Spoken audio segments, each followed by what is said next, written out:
ఇది కేవలం ఓ పెంపుడు జంతువు కాదు, ఇదో ఫ్యాషన్ స్టార్. పూర్తి వివరాలకు చదవండి రేపటి సాక్షి దినపత్రిక. ఇవాళ 11 గంటలకి నేను గాంధీ గారి ఇంటికి బయలుదేరుతా అంటేనే తెల్లారి లేవకంటే ముందే పొద్దున 5 గంటల నుంచి నా ఇంటి చుట్టూ కంచెలేసి పోలీసు వాళ్ళు పెద్ద ఎత్తున మోహరించి ఇలా మిమ్మల్ని ప్రివెంటివ్ అరెస్ట్ చేస్తూ ఉన్నాం, మీరు బయటికి వెళ్ళడానికి వీలు లేదు అని చెప్పి ఇవాళ నన్ను అరెస్ట్ చేయడం జరిగింది. నేను ఒక్కటే అడుగుతా ఉన్నాను, ఇలా గాంధీ గారిని స్ట్రేట్గా ఆన్సర్ చెప్పమని అడుగుతా ఉన్నాను. మీరు అన్నారు కదా ఇలా మీరు బీఆర్ఎస్ పార్టీలోనే ఉన్నాను, నేను కాంగ్రెస్ పార్టీలో చేరలే అని మీరు అన్నారు. నేను ఒకటే అడుగుతున్నా, మరి బీఆర్ఎస్ పార్టీలో మీరు ఉన్నప్పుడు నేను కూడా మీ సహచర ఎమ్మెల్యేనే కదా, మీ ఇంటికి వస్తా అని చెప్తున్నప్పుడు మీకు ఎందుకంత భయం అవుతుందని నేను అడుగుతా ఉన్నాను. నేను మీ ఇంటికి వస్తా, ఇద్దరం కలిసి తెలంగాణ భవన్కి పోయి ప్రెస్ మీట్ పెట్టి బీఆర్ఎస్ పార్టీ కండువా కప్పుకొని ప్రెస్ మీట్ పెట్టి మనము కేసీఆర్ గారి దగ్గరికి పోదామని నేను చెప్పిన తప్పితే తన్నుకుందాము గుద్దుకుందామని నేను ఎన్నడెక్కడ అనలేదే. మీరు బీఆర్ఎస్ పార్టీ అని మీరు అంటే నేను వస్తా అన్నా, దానికి మీరు ఎందుకు అంతగానో ఉలికి పడుతూ ఉన్నారని నేను అడుగుతా ఉన్నాను. నేను ఒకటే జవాబు అడుగుతా ఉన్నాను, దానికంటే ఎక్కువ నేను ఒక్కటే ఒక జవాబు నాకు చెప్పాల్సిన అవసరం ఉన్నది. మీరు బీఆర్ఎస్ పార్టీ మారినప్పుడు బీఆర్ఎస్ పార్టీ జెండా పెట్టుకోవడానికి మీకు ఏం అభ్యంతరం అని నేను అడుగుతా ఉన్నాను. మీరు ఒక్కటే చెప్పండి, నాకు కావాల్సింది ప్రజలందరూ కూడా తెలంగాణ ప్రజలందరూ కూడా నవ్వుతూ ఉన్నారు. మీరే ప్రెస్ మీట్ పెట్టి రేవంత్ రెడ్డి గారిని కలిసి కాంగ్రెస్ పార్టీ కండువా కప్పుకొని నేను కాంగ్రెస్ పార్టీలో చేరినానన్నది మీరే కదా, నేను కాదు కదా అన్నది మీరే కదా. మరి మీకు ఎందుకంత భయం అవుతుందని నేను అడుగుతా ఉన్నాను. ఇలా ఒక్కటే చెప్తా ఉన్నాను, ఇలా బ్రోకర్ గారు కౌశిక్ రెడ్డి అని నువ్వు అన్నావు. అసలు బ్రోకర్ కానీ నేనా, బ్రోకర్ కానీ నువ్వు అని నేను అడుగుతా ఉన్నాను. ఇలా చంద్రబాబు నాయుడు గారి పార్టీలో 2014లో గెలిచి చంద్రబాబు నాయుడు గారితో 14లో గెలిచి చంద్రబాబు నాయుడు గారిని మోసం చేసినావు. మళ్ళా బీఆర్ఎస్ పార్టీలో కేసీఆర్ గారి నాయకత్వంలో గెలిచి మళ్ళీ కేసీఆర్ గారిని మోసం చేసినావు. మళ్ళీ ఇవాళ కాంగ్రెస్ పార్టీలో చేరినావు. మరి పూటకో పార్టీ మాడేటోడు బ్రోకరా, ఒక బీఫామ్ మీద గెలిచి అదే పార్టీకి అండగా నిలుచున్నాడు బ్రోకరా? ఒక్కసారి నువ్వు ఆలోచన చేసి చెప్పు. నీకంటే ఎక్కువ తిట్టగలుగుతా. నువ్వా నేనా మొగోన్నా చూసుకుందామన్నావు. నువ్వు 65 ఏళ్ళు 70 ఏళ్ళ ముసలోనివి, నేను 39 ఏళ్ళ యువకుణ్ణి. మరి నేను రెచ్చిపోతే ఎట్లుంటుందో ఒక్కసారి నువ్వు ఆలోచన చేసుకో అని చెప్తా ఉన్నాను. రెండోది చెప్తున్నా, మిస్టర్ గాంధీ గుర్తుపెట్టుకో, కేసీఆర్ గారి నాయకత్వంలో బీఆర్ఎస్ పార్టీ కార్యకర్తల అండదండలతో నేను సీఎం అయితా అని చెప్పుకుంటున్న ఈటల రాజేందర్ గారిని 100 కిలోమీటర్ల లోపల బొందబెట్టి మళ్ళా హుజురాబాద్లో బీఆర్ఎస్ పార్టీ జెండా ఎగిరేసిన మొగోని మిస్టర్ గాంధీ. నీలాగా పూటకొక పార్టీ పూటకో నిమిషం మారే బ్రోకర్వి నువ్వు. ఇలా కంచెలేసి ఇలా మీరు నన్ను ఆపిర్రు, పర్వాలేదు, యావత్ తెలంగాణ ప్రజలు మొత్తం కూడా చూస్తూ ఉన్నారు. ఇలా మీరు బీఆర్ఎస్ పార్టీయా కాదా అనేది మొత్తం ప్రజలు చూస్తూ ఉన్నారు. మీరు వాడే భాష షేర్లింగంపల్లి ప్రజలు మొత్తం కూడా చూస్తూ ఉన్నారు. ఇంకోటి కూడా చెప్తున్నా మిస్టర్ గాంధీ గారు, నేను ప్యూర్ తెలంగాణ గడ్డ మీద పుట్టిన బిడ్డని. ఏడు నుంచో వచ్చి మా గడ్డ మీద కూర్చొని నువ్వు సవాల్ విసురితే చూసుకుంటా ఊకోనికే ఈడ భయపడతామనుకున్నావా ఏంది బిడ్డ? ఇవాళ కేసీఆర్ గారి నాయకత్వంలో నిన్న నేను పొద్దున్నే కేటీఆర్ గారితోని హరీష్ రావు గారితోని ఫోన్ మాట్లాడి పర్మిషన్ తీసుకొని మరీ చెప్తా ఉన్నాను. రేపు పొద్దున 11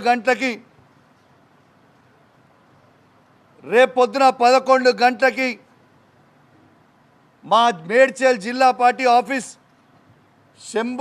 షంబీర్పూర్ రాజు గారి నాయకత్వంలో ఆడి నుంచి మేమందరం కలిసి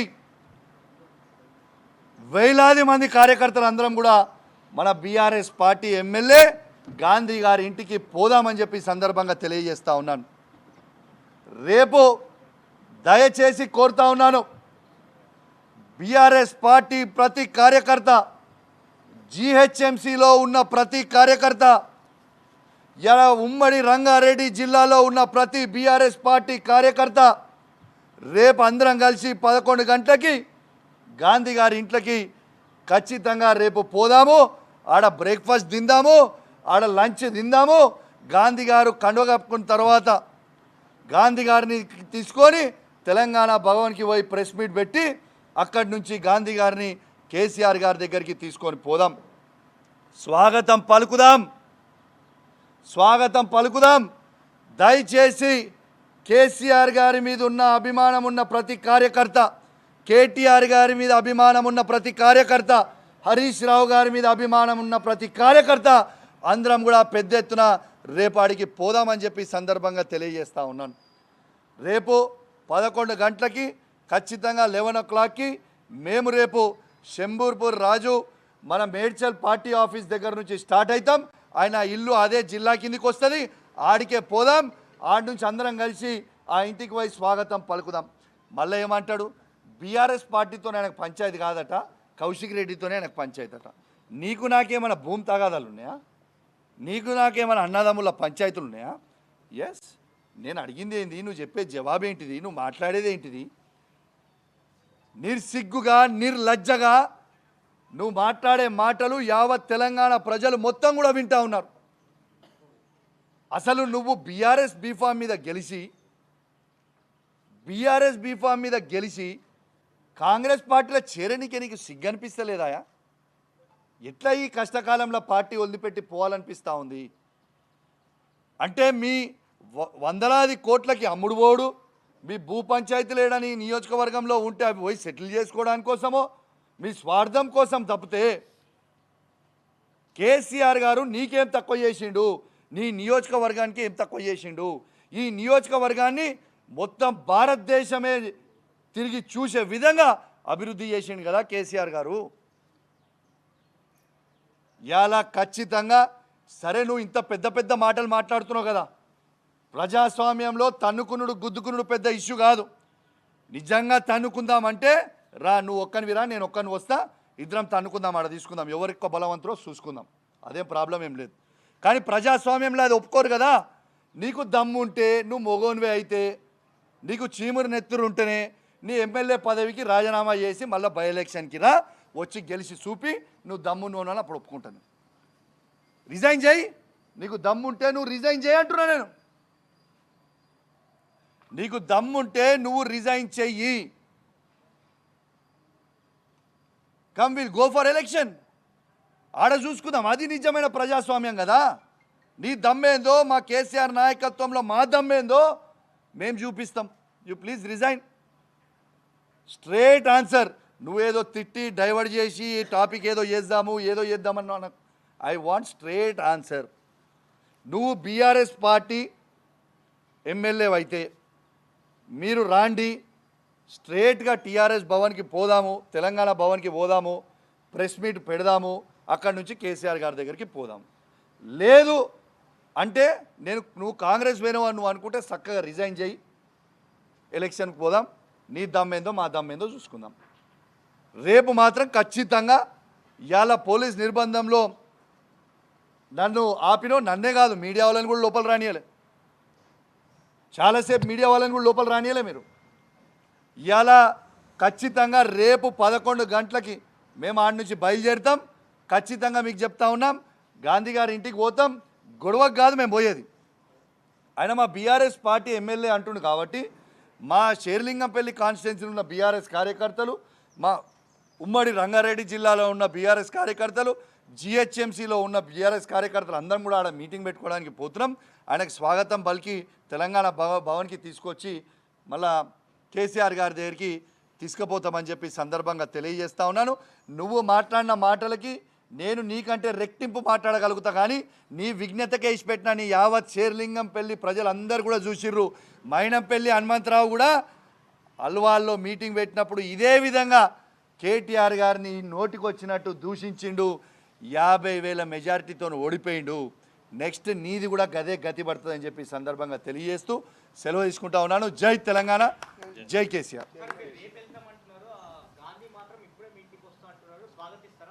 అయితే ఇప్పుడు గాంధీ గారు ఇప్పుడు 12 గంటలకు మా ఇంటికి వస్తా అని అంటే మాత్రం మోస్ట్ వెల్కమ్.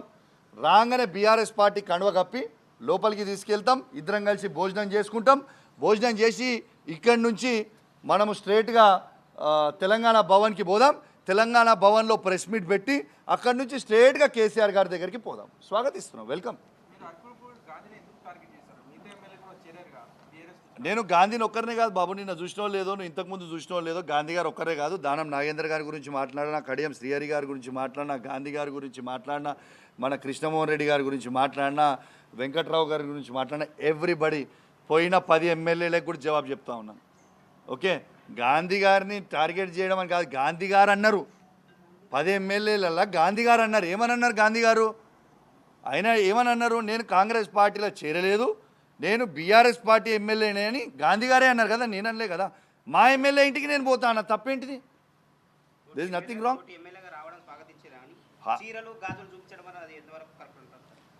ఈ సంస్కారం నేను నేర్పలే. ఈ సంస్కారం ఈ రాష్ట్ర ముఖ్యమంత్రి అయిన రేవంత్ రెడ్డి గారు నేర్పిర్రు. అదే కరెక్ట్ అని నేను అనుకున్నా. రేవంత్ రెడ్డి గారు కూడా మా కేటీఆర్ గారిని అన్నారు కదా, చీరలు కట్టుకొని, చీర కట్టుకొని, గాజులు వేసుకొని ఆడ బస్ ఎక్కువ అని అన్నది రేవంత్ రెడ్డి గారు కాదా? మరి రేవంత్ రెడ్డి గారే మాట్లాడుతున్నప్పుడు, ఈ రాష్ట్ర ముఖ్యమంత్రి కాన్స్టిట్యూషన్ హెడ్ అన్నప్పుడు, గవర్నర్ తర్వాత తనే కాబట్టి తను మాట్లాడినప్పుడు అది కరెక్ట్ అన్నా కనిపించింది. ఆయనే నేర్పించిన సంస్కారం ఇది, మేము నేర్చిన సంస్కారం కాదు. దిస్ ఇస్ రేవంత్ రెడ్డి గారు నేర్పించిన సంస్కారం.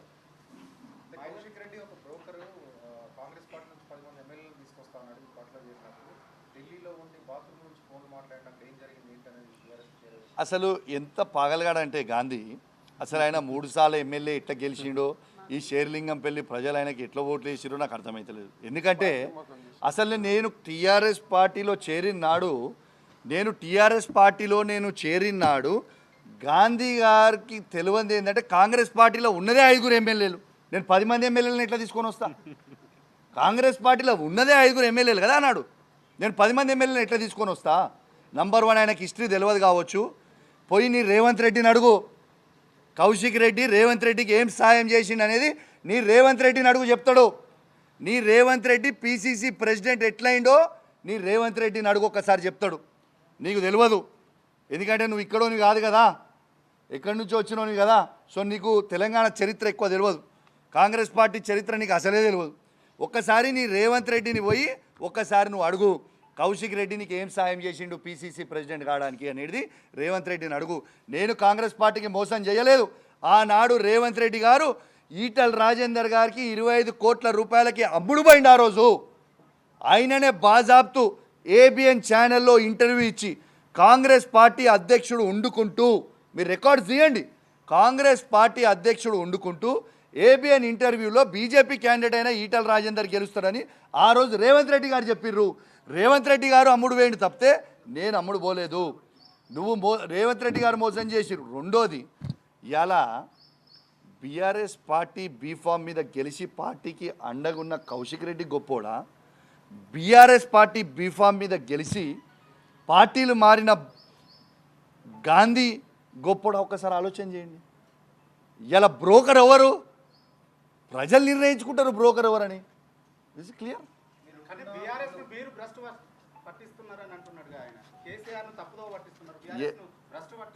ఏ యాంగిల్లో నేను భ్రష్టు పట్టించినా కూడా చెప్పాలి కదా. నేను దమ్మున్నోని కేసీఆర్ గారి అండదండతోని, నేను ఇంతకుముందు చెప్పిన నరసింగ్ గారు, కేసీఆర్ గారి అండదండతోని, బీఆర్ఎస్ కార్యకర్తల అండదండతోని ఇవాళ సీఎం క్యాండిడేట్ అయినా అన్న ఈటల రాజేందర్ గారిని 100 కిలోమీటర్ల లోపల బొందబెట్టి ఎమ్మెల్యేగా గెలిచినోడు భ్రష్టు ఎట్లా పట్టించినట్టయా? తిరిగి బీఆర్ఎస్ పార్టీ జెండా హుజురాబాద్లో నేను ఎగిరేసిన. ఇలా పార్టీని భ్రష్టు పట్టియాలని వీళ్ళు అనుకుంటుర్రు. మీరేం ఫికర్ చేయకుర్రి. 5 ఏళ్ల తర్వాత కేసీఆర్ గారు ముఖ్యమంత్రి అవ్వుడు ఖాయం. మీ భర్తం పట్టుడు కూడా ఖాయం. రాసి పెట్టుకోరు మీరు అందరూ. ఇలా పోయిన వాళ్ళందరూ కూడా ఎవరిని కూడా ఉట్టిగేం ఇచ్చిపెట్టం. ఏళ్ళతో అయిపోలే రాజకీయం. మీరు 4 ఏళ్ళు ఎంజాయ్ చేస్తారు కావచ్చు, కానీ 4 ఏళ్ళ తర్వాత మాత్రం మీకు సినిమా ఉంటుంది. అంతైతే నేను గ్యారంటీగా చెప్తాను.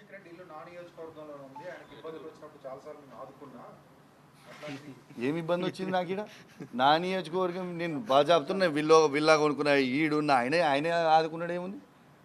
ఏముంటుంది ఆయన నన్ను ఆదుకునేది? ఈడ నాకు వచ్చిన ఇబ్బంది ఏమున్నది ఒకసారి చెప్పాలి ఆయన. మరి ఏమి ఇబ్బంది ఇక్కడ ఉందో ఒకసారి చెప్పని చెప్పు. ఏమి ఇబ్బంది అయిందో మరి మీరైతే ఉన్నారు మొత్తము. ఏమి ఇబ్బంది అయింది? బ్రహ్మాండంగా ఉన్నా నేను ఈడ. నాకేంది?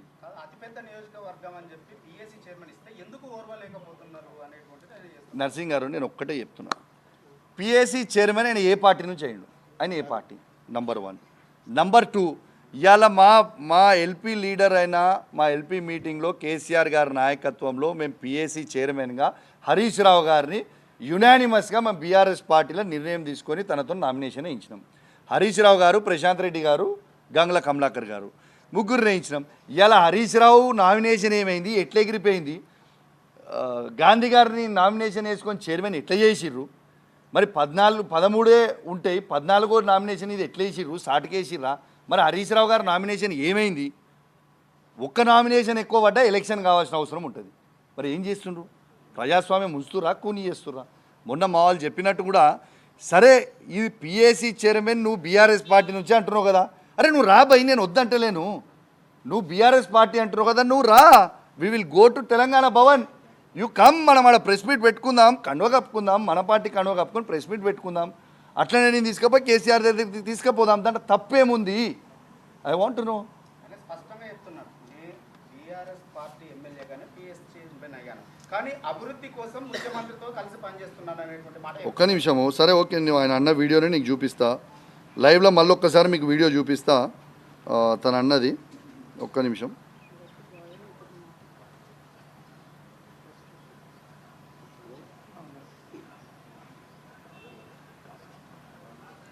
ఇవాడి గాంధీ గారు అన్న వీడియో ఒకసారి. సీనియర్ నాయకులు చాలా మంది మిత్రులు, శ్రేయభిలాషులు అందరూ కూడా నిన్న ఫోన్ చేయటం, వారి అనుమతి తీసుకొని వారందరి సమక్షంలో వాళ్ళ కలిసి కాంగ్రెస్ పార్టీలో చేరడం జరిగింది. మ్యాక్సిమం ఉంది. క్లియర్గా నర్సింగ్ గారు నిన్న కూడా మీకు ప్రెస్ మీట్లో చూపించిన, ఈ clearly says that is joint Congress party. ఎవరు వద్దంటారు? ఈ క్లియర్లీ సేస్ ఈ జాయింట్ కాంగ్రెస్ పార్టీ. దాంతో మాకెట్లా అసలు ప్రతిపక్షానికి పిఎస్సి చైర్మన్ ఇచ్చుడు అనేది ఆనవాయితీ. ఇలా పార్లమెంట్లో ఎవరు పిఎస్సి చైర్మన్? వేణుగోపాల్ గారు. ఇవాళ మా ప్రభుత్వం ఉన్నప్పుడు కూడా చైర్మన్ ఎవరు? కాంగ్రెస్ వాళ్ళే కదా, ఒకసారి అక్బరుద్దీన్ కదా. మరి అసలు ఎందుకు ఇదంతా చర్చ వద్దు బ్రదర్. నువ్వు బీఆర్ఎస్ పార్టీ ఎమ్మెల్యే అన్నావు కదా, నువ్వు రా, మా కండువ కప్పుకొని మా భవన్కి రా, మా కేసీఆర్ గారి దగ్గరికి రా, బస్ అంతా. దీనికి చర్చ అవసరం లేదు, రైట్?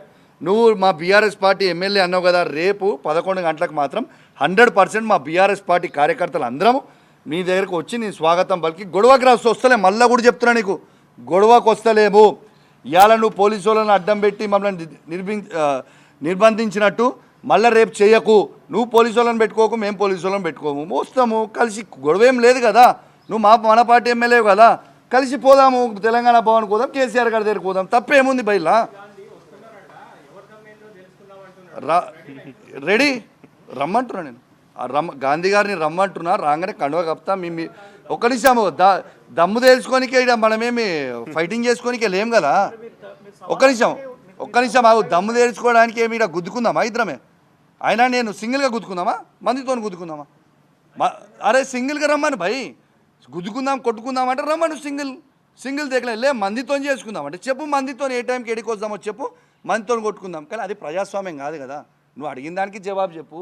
కొట్టుకోవడం గుద్దుకోవడం, అరే భయ్ నీకు మళ్ళీ చెప్తున్నా, 65 ఏళ్ళ ముసలోడు, నేను 39 ఏళ్ళ యువకుడిని. ఆయనకే అంత దుల్లుంటే నాకు ఎంత ఉండాలి బ్రదర్? నేను చేయలేనా ఏంది? గ్యారీ చేసుకొని కొట్టుకోలేమా? కొట్టుకోవాలనుకుంటే దట్ రాని భయ్. నేను వస్తే కొట్టుకోనికే రమ్మని నేను అనలే కదా. రమ్మంటురా నేను. రా, మా బీఆర్ఎస్ పార్టీ కండువా ఇట్లా కప్పి మంచిగా తీసుకొని లోపల ఇంటికి తీసుకుపోయి భోజనం పెట్టించి మళ్ళీ 1 o'clockకి 1:30కో 2 o'clockో తెలంగాణ భవన్ పోయి ప్రెస్ మీట్ పెట్టి కేసీఆర్ గారి దగ్గర తీసుకుపోతాం. స్వాగతం కదా మాకు కూడా, మా ఎమ్మెల్యే గారు మా పార్టీకి వచ్చేస్తాం వాపస్ అని అంటే we are very happy, we are welcoming him.